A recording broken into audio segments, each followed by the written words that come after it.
G'day guys, Steve Morgan here for Fishing Monthly Magazines with Nathan Shaw from Quintrex, and recently these guys had a media day to release some of their new Apex hulls. Now on that day we didn't get the chance to look at the hulls in depth, but today we've got a nice overcast day on the Gold Coast and I've got Nathan to take us through the advantages. Now basically how he's explained it to me is these new hulls and the new 590 Frontier we have here, it's an upgrade of the ever popular top end hull. And Nathan, tell us about the Apex hull and why it's so good. Absolutely. The Apex hull is development based over about a 2-year period. We released something quite similar at a previous conference and the feedback was really good. So we decided to take that to the next level, develop it and really focus on that, if you like. So what we ended up with was the Apex hull. And it's super soft, there's much more room inside, there's more freeboard, it's very good in the corners, it's just really all round a great upgrade. Yep, to me it seems like it is a bigger boat. It seems beamy, it seems tall, it seems very crocodile proof for those guys that are up in the Northern Territory worrying about the lizards coming in. But just tell us about, technically, let's get into the entry point. That seems to be where all the action's happening. Explain the shape of the hull up the front. Okay, of course. So what we've done, the first thing you'll notice is its pickle fork nose shape. So we carried the chine lines further up to the front of the boat, so they actually meet the gunnel at the very front. And what that's done is it's opened up the front of the boat and allowed us to carry that flare all the way to the nose. So as the sea gets rougher, your performance increases and the ride softens. Yep. It seems like the front entry has been brought forward as well, and it's just the whole thing has been refined to take away the pounding that you can get out of tinnies. It seems to be always evolving, this design of the Quintrex, isn't it? Yeah, for sure. We're not one to kind of rest on our laurels. We've got marine dealers who've been in the game for decades now, and you can talk about how good a hull is all you like, but when you actually see these dealers get in the boat and the expressions on their faces and how much they think it's fantastic, and it really tells a story for you. It's just super soft, and we have something great in the blade hull, but the Apex really is the next level. Yep. And you'll see that out on the water. Now there are various sizes of this hull. It says there's a 510, 530, 550, there's the 590 that we have here, and there's even the giant 630. Where they sit in the range is these are top line. These are the fully welded, no expense spared boats, aren't they? They're a boat. They're like the last estuary boat you want to buy, isn't it? Yeah, they really are the pinnacle of what we're offering in the marine industry. Full stop. We've got more of everything, so more freeboard, more volume, a much more soft ride. So yeah, you really get what you pay for with the Apex series. Yeah, you betcha. So like at Fishing Monthly, like we always do, we don't just take this guy's word for it. We want to get it out on the water and see how it performs, take you through the 590 Frontier. We'll come back to you with some specifications soon.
So of course we've taken the opportunity to take the 590 Frontier, built on that Apex hull design, out onto the Gold Coast Broadwater, and it was a pretty good day for boat testing actually. 15 to 25 knots, scuddy cloud, wind against a fairly massive tide running out from the big full moon that we've had here recently.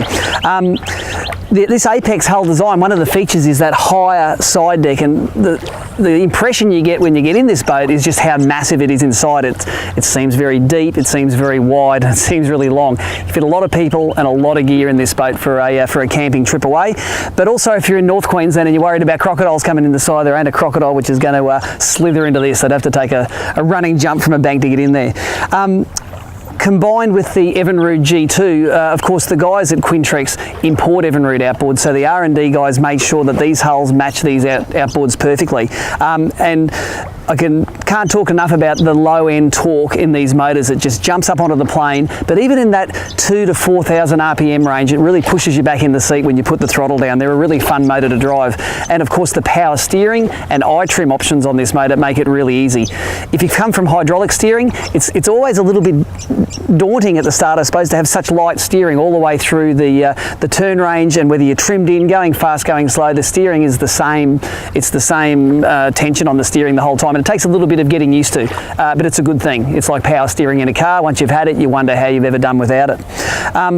Top speed for this hull came out at 74 kilometres an hour. Best economy came in around 3,700 RPM, where it delivered 2.4 kilometres for each litre of fuel burned.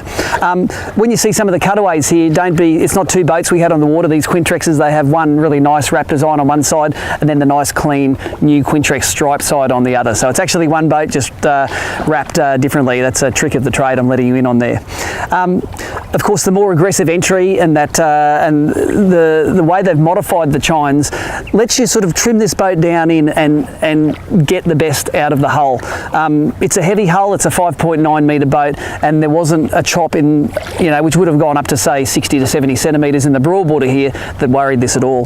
This boat would be great light inshore, close inshore, heavy estuary work, or even on the fresh water, and that's testament to its top-ender heritage, where it came from.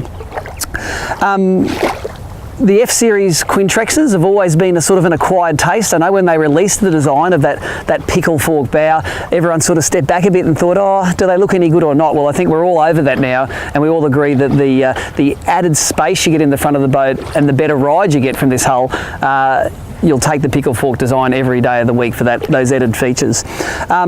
Again, it's the little things that Quintrex do that make a lot of sense on this boat. They've got an electric motor mount sitting right here if you want to, and like most people will, put a bow-mounted electric motor on it. They do smart things like mount the batteries in the right place. In this hull, they sit a fair way forward, and that's to get the weight balance right to make this hull work properly and do what it was designed to do. Of course, I love the fact that you can flush mount a 12-inch sounder or multifunction display in the console, and that's a standard feature on all of these big Quintrex consoles now.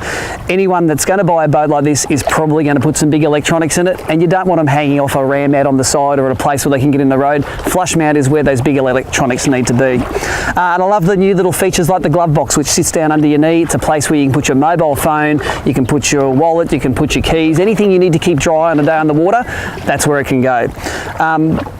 For more information about this boat, you can go to quintrex.com.au. You can organise a test drive with your local Quintrex dealer. And as an indication of pricing, we got Caloundra Marine to price one up, $57,990 for a base package. When you want to put the fruit on it, it'll cost you more from there. So until next time, this is Steve Morgan checking out from the Gold Coast Broadwater.